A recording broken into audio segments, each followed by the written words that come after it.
What's up, y'all? Welcome back to another segment of the Dab Jiu-Jitsu podcast. So today I was able to interview Chasen Hill. He is a black belt up in Oklahoma. Very wrestler heavy, state that he's up there. A lot of good information. I'm actually in his program where we meet weekly and we kind of just talk about jiu-jitsu and kind of maybe the problems I'm having that week or those classes or something I can tighten up or work on. And yeah, he just helps me level up my game and go from there. So this is a little tidbit. I'm trying to go to the video aspect for the podcast. So if this is something you like, please let me know in the comments. Please let me know for the review. And yeah, we'll get into it right here. I'll just touch on two more real quick. So you mentioned warm-ups. So yeah, we're gonna dive into this rabbit hole. What are your takes on warm-ups? What are your takes on people skipping warm-ups purposely, maybe missing warm-ups, coming in late, coming in too late? When is too late exactly? Is there such thing as coming in too late? I know that I just threw a lot at you, but let's Yeah, get and I have into a it. lot of thoughts. So, purple belts, you are the ones that miss the warm-ups the most. I'm calling you out, purple belts. I don't know what it is either because it's funny that you say this because we had a belt promotion in October at my gym and we promoted 3 guys to purple belt. And I swear, within the first 2 weeks, all of a sudden these dudes showed up like wasn't a lot late, but it was like 2 or 3 minutes late, like after the warm-ups had started. That's what I consider late. If I'm saying, okay, take a jog, and we've already started, and you're now walking in the door, you're late. Um, it's just funny because they were like never late, and then it was 2 weeks after they all magically became late. I don't know what it is about purple belt. I don't know what it is about getting the belt that all of a sudden makes you late now. It's the fun. Um, so I think maybe because it's maybe socially acceptable at that point because they don't see it at blue belt because they have that voice in their head saying like, "Oh man, I still gotta get there on time." yeah, I think that at Blue Belt, you also think your time is scarce. I think at Blue Belt, you think that you're wanting to do everything you can to get better. So like every second counts, as opposed to purple belts are like, well, I'm just gonna be here tomorrow. Like they've already been doing it for 5, 6 years. So they already probably know like, oh, is that 5 minutes I get there that much earlier? Is that really gonna make a difference? Yeah, Which I think is a healthy mindset, not to be over anxious and stressed about like every second. At the same time, as an etiquette problem, being an instructor, I fucking hate it. Because what it does is it sets a bad example for the lower belts. That's the problem with it. sure, sure. Um, so what do you end up doing whenever people do end up coming in late? I know there's different etiquettes out there. I know there's some instructors that want, hey, you wait at the edge of the mat until like I'll wave you on, or if they're in the Mm-hmm. middle of instruction, don't just jump in and like say hi and then you know like what do you typically do whenever people are like 2 or 3 minutes late? And then I'm gonna ask you, what about the later people? Yeah. So 2 or 3 minutes late, I don't really do anything. I kind of give them good guilt. I shame them in front of everybody. Not really to be like to think it's going to stop them from doing it, but just to call it out, make it obvious. And that kind of helps curve the lower belts from doing it in the immediate act. Um, Now, if it was like a chronic, like into jujitsu is not life, guys. This is coming from a guy that's trained jujitsu for 13 years and has spent like in my 20s, I trained 7 days a week. I taught like classes from 5 o'clock at night to 9 o'clock at night, 5, 6 days a week, taught 15 hours a week of privates. Like I've taught a lot of jujitsu in my life. Jujitsu is not life. If it's anybody's life, it's mine. So people who are coming in late, you have to know why they're coming in late. Maybe their kid was sick. Maybe this happened. Maybe they needed a ride. Like there's a lot of factors in that. So I don't want to say something to somebody and like scream at them by not knowing the situation, right? So if it's a problem, like if I notice it's a problem, I'll pull them off and be like, "Hey, why are you always late?" And if they give me like a thing, like whatever, I'll talk to them, right? I'll talk to them and be like, okay, cool. Thank you for telling me. I understand that. I'm not going to guilt you for being 5 or 2 or 3 minutes late like that. Like that's not a problem, right? In the grand scheme of things. Now, if you're just being like lazy and you're just like whatever, then we're probably gonna have a talk, especially if you're a purple belt. And I'll explain to them why. Hey, you're setting the bad example for the lower belts. All of these things, right?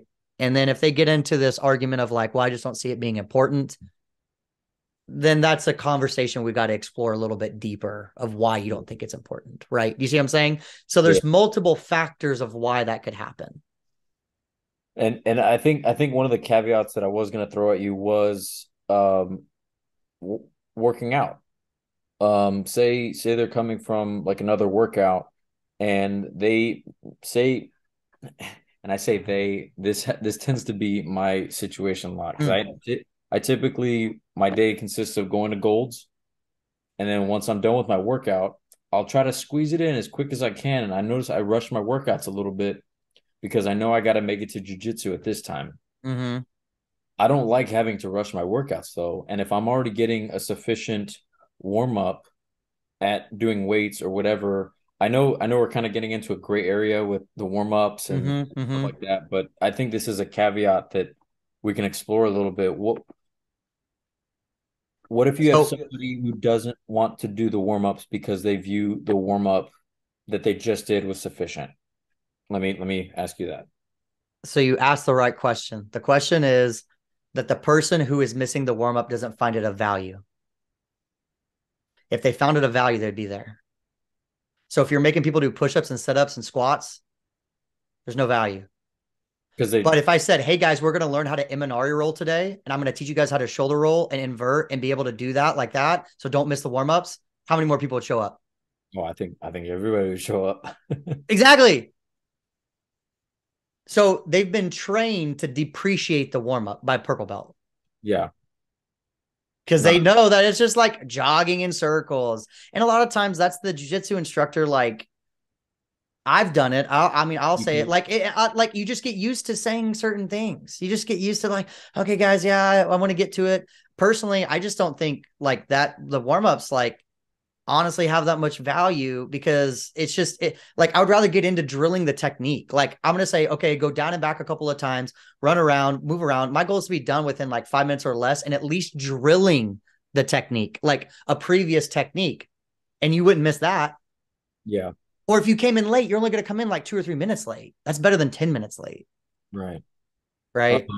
For warm ups, do you ever end up doing like flow rounds or like games or something like that where Uh, like, you can't use your hands, but you're gonna like do a flow roll without your hands? Like, do you ever do anything? sometimes, sometimes, but I think it's, in my opinion, students don't stay disciplined. It just turns into a role. It like, I'm not saying that it's impossible. I just think it turns into a role. You have to teach them how to do it. Like, I think flow rolling is one of the coolest things ever if you can find a partner who actually knows how to do it. Mhm. Like Like, my instructor, he will literally call it an old man roll. He'll like grab me and he'll be like, hey, will you old man roll with me? What he's asking me to do is flow roll. Basically, what we do is he'll mount me, he'll let me escape, put him in the guard, and I will sweep him with whatever sweep I want. And then I will let him do whatever move he wants to do. So it's right. tick for tat, it's ping pong. That's discipline. You have to have discipline. You have to have a partner that's willing to do that because I've taught people how to do that and it just turns into a role like in 30 seconds. The ego gets in the way, I'm sure, because maybe So maybe the energy amps up over here, and they're like, "Oh man, I gotta," and it turns it's into it's just part of it. And that's a to me, the ego stems from a lack of confidence. They're not confident that they're going to be able to do whatever. Like me and him are both black belts. I've trained with him for 13 years. I know his game. He knows my game. It doesn't mean anything if I tap him and it doesn't mean anything if he taps me. There's no point. So like we're rolling. I'm trying to experience as many positions. The goal of flow rolling should be to experience as many different positions as possible. yeah. That's the whole goal of flow rolling. Even if you do the same 70 techniques, but you experience them on all different positions, that's great. Well, and just to kind of jump a little tangent here, I've actually noticed that with some training partners, it's actually really cool finding those training partners where you get to the live role and it's kind of the same thing. It's kind of like you're exploring all these different positions, but you're amping the energy up, you're upping the intensity. Y'all are actually like kind of going for submissions, but like maybe not to 100% to Mm-hmm. completion, right? Mm-hmm. But and not to say that you're like letting them get out of positions, but it's ends up being a really good back and forth. So Sure. I love finding that in a training partner, and Yeah. it's rare to find that too. The problem is it takes time to build a training partner. Like that's what I'm saying. You can't break your toys. Like you can't, you have to understand that the work that you're putting into your student or training partner is what is going to pay off in the long run. It's going to make you better. But you got to, people don't want to do it. People don't want to people look at it as a sacrifice. They're sacrificing their needs for somebody else's. But you have to learn how to build your needs together. Yeah, I got you. It's like a Uh, relationship. It's like a marriage. You know, you're married. You know that you can't. You gotta. What's the word? Yeah, you gotta give some to take some. You know, you gotta concede on certain things. You know, yeah, for sure. Can you kind of talk about if somebody shows up really late? 10 minutes, like 10, 15, 20 minutes late.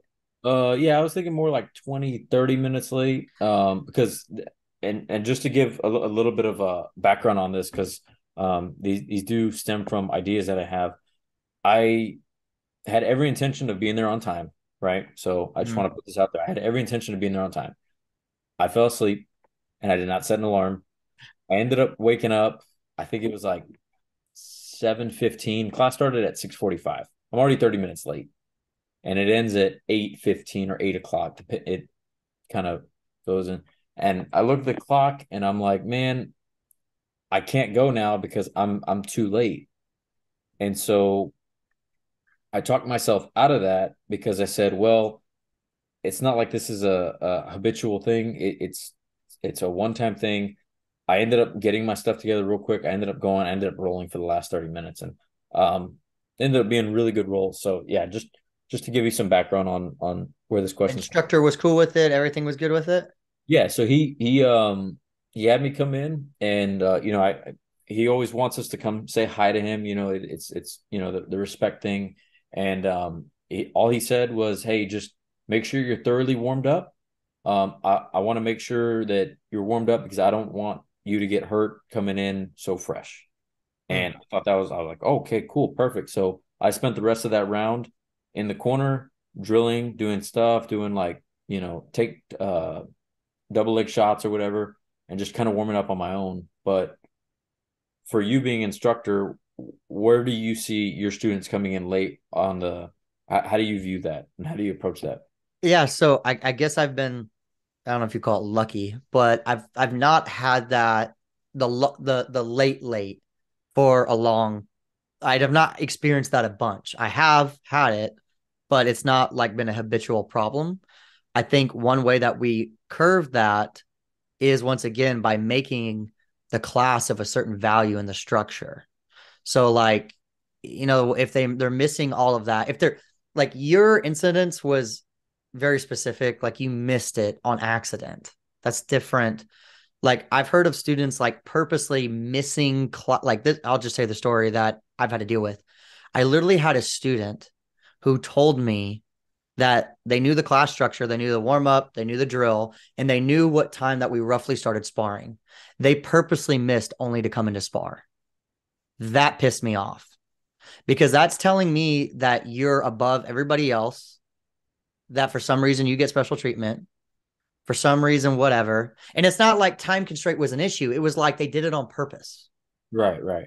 Right. Yeah. And I just think that once again, it sets a bad example. It sets whatever. And to me, as an instructor, it tells me that you're too good to learn anything else, Yeah. which is like absolutely bullshit. No one is too good to learn anything else. Now, that's why if your school has open mats and it has whatever, and you just want rolling time, then go do that. But it just seems like to skip everything else and to come in, to me, it just causes disruption with everybody else. It basically is saying that you are more important. Like, um, like people do need to care about themselves. I'm not saying that, but how much is your need so important that it ruins everybody else's? Sure. Well, because Right. And if that person was here on time, that could be somebody that, was helping me, sharpen my technique a little bit. absolutely. They know what to, Absolutely. yeah, I missed as an instructor, like what um, I think what also blue belts and like purple belts can think themselves about, what you guys are, what you don't realize is you guys are actually like mini instructors. So jujitsu instructors, if you only have like, let's say you have 5 black belts at your gym and you've got 200 students, there's no way all 5 black belts could teach all 200 students and dedicate enough time to quality of showing everybody everything. So like they're relying on you as a blue and purple belt to pass along the information that they have taught you to the student too. Mhm. So yeah, you're absolutely right that, and this student was a blue belt at the time. They were like a mid blue belt.